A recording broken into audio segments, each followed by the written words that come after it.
Welcome to our channel. I'm so excited to dive into this with you because today we're talking about a concept that has the power to radically change your life. We're going deep on self-governance. Now, when I say self-governance, I'm not talking about some rigid set of rules or anything like that. This isn't about control, it's about understanding the deep wisdom and the beautiful, messy humanity that already exists within each of us.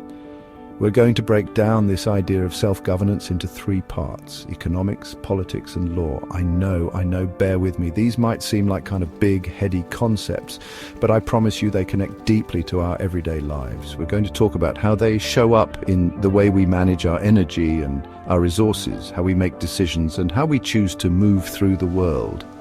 If you're ready to ditch the self-help hamster wheel and step into a whole new level of authenticity and purpose, you are in the right place. Let's do this. Let's start with economics because, let's be honest, most of the time when we hear that word, we think about money, right? Budgets, bills, maybe a little daydreaming about winning the lottery. But here's the thing, economics at its core isn't really about money, it's about relationships. Stay with me here. It's about the relationship we have with our time, our energy, our values. It's about understanding the give and take, the ebb and flow of all the things we invest in, and how those investments impact our well-being. It's about those late nights we pull trying to make everything perfect, only to wake up exhausted and resentful. It's about that feeling we get when we scroll social media for hours and wonder where the time went. We've all been there. Think about it, just like we budget our money, we also budget our energy. We decide where we're going to spend it, where we're going to save it, and where we're going to invest it. And just like overspending our bank account can leave us feeling stressed and depleted, overspending our energy can lead to burnout, resentment, and even illness. And you know what? Sometimes overspending our energy is unavoidable. We're all juggling a million things: work, relationships, kids, aging parents, that pile of laundry that never seems to get smaller. Life is hard. But here's the key. Self-governance means being intentional about replenishing our energy just as much as we focus on spending it. It means giving ourselves permission to rest, to say no, to set boundaries. Remember, we can't pour from an empty cup. When we invest in our own well-being, when we treat ourselves with the same care and compassion that we extend to others, we create a sustainable source of energy that allows us to show up in the world as our most authentic and wholehearted selves.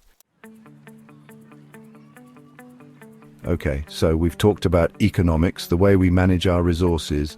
Now let's get real about politics. Now, before you click away, I promise this isn't about political parties or elections or anything like that. This is about the choices we make every single day. This is about the power each of us has to create the world we want to live in, starting with ourselves. You see, self-governance at its heart is about intentionality. It's about recognizing that we have a choice in how we respond to the world around us. It's about deciding to act from a place of love, courage, and connection, even when it's hard, even when it would be easier to give in to fear, cynicism, or anger.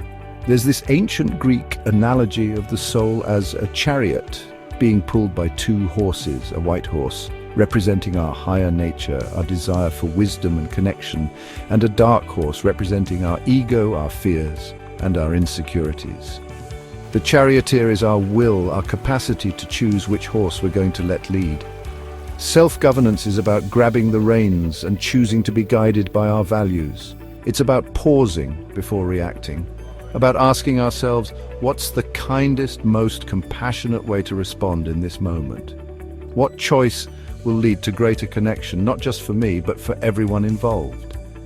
And this is a practice, you guys, not a destination. We're not going to get it right every time. We are going to screw it up. We're going to lose our temper. We're going to say things we regret. But that's okay. Self-compassion is also a part of self-governance. It's about recognizing that we're all works in progress and that every day is a new opportunity to begin again. We've covered economics and politics. Now let's talk about the big one, law. I know it sounds intimidating, right? Like we're about to walk into a courtroom or something. But what we're really talking about is something much bigger than any human-made legal system. We're talking about the universal laws that govern the universe. Think of it like a moral compass that points us towards our truest selves. These laws are like gravity, you guys.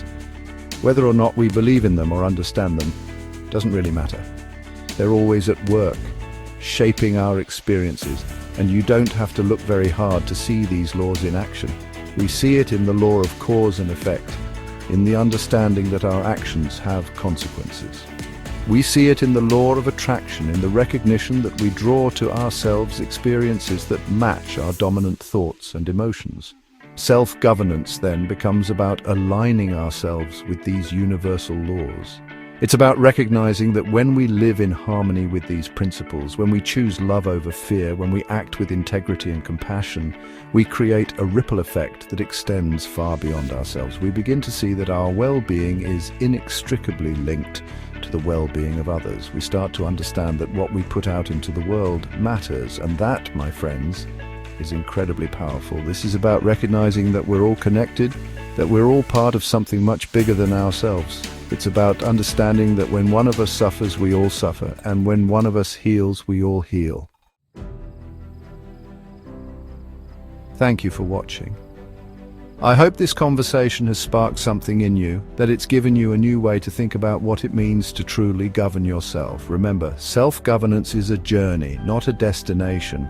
It's a practice, a commitment to showing up for ourselves and for the world with authenticity and courage. It's about recognizing the incredible power we each possess to create a life and a world that is more just, more compassionate, and more connected. And it starts right here in our own hearts and minds. So I'm curious, what resonated with you most in this conversation? What are some ways you can start practicing self-governance in your own life? Share your thoughts in the comments below. Don't forget to like, share, and subscribe for more inspiring content.